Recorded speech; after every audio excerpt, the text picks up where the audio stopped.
দর্শক, সালামু আলাইকুম রহমতুল্লাহি বারাকাতুহু। আহ, আশা করি সবাই যে যেখানে আছেন ভালো আছেন। আমি আমাদের কুড়িগ্রাম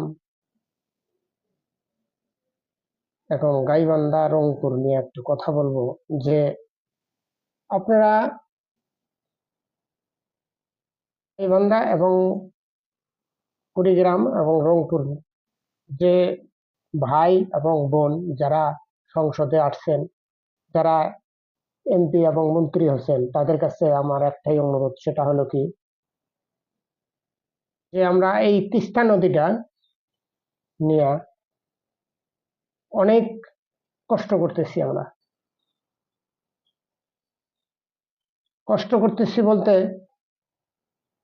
যখন আমাদের পানির প্রয়োজন তখন কিন্তু আমরা পানি পাই না। আর যখন পানির প্রয়োজন নাই তখন কিন্তু আমাদের নিজের অস্তিত্ব থাকে না, বিলীন হয়ে যায়।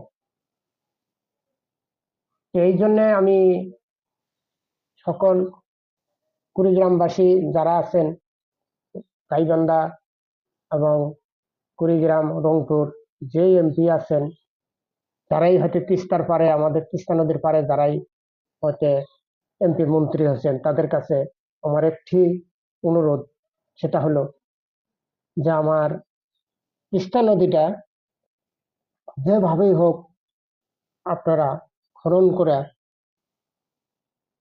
তে দিলে, এই চেষ্টাটুকু যদি আপনারা করে যান, তাহলে হয়তো তিস্তার পারে গরিব দুঃখী মানুষ যাদের সম্পত্তি নদীর মধ্যে বিলীন হয়ে আছে, এরা হয়তো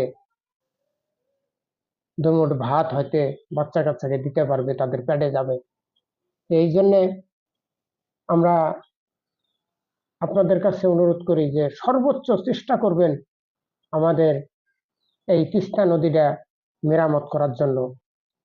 যদি আল্লাহ তাআলা রহমত করে আপনাদের প্রতি, আপনারাও চেষ্টা করে যাবেন যেন আমরা এই সমস্যাটা যেন সমাধান আপনাদের কাছে পাই। আমরা এটাই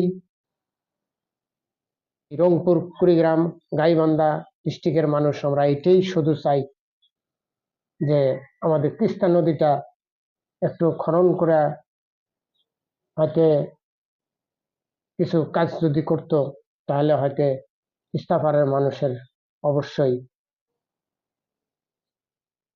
উপকার হতো। তারা হয়তো দুমুঠ ভাত সুস্থ মতো খাইতে পারত। কথা হলো যে আমি একজন অসহায় ঘরের পরিবারের সন্তান। আমি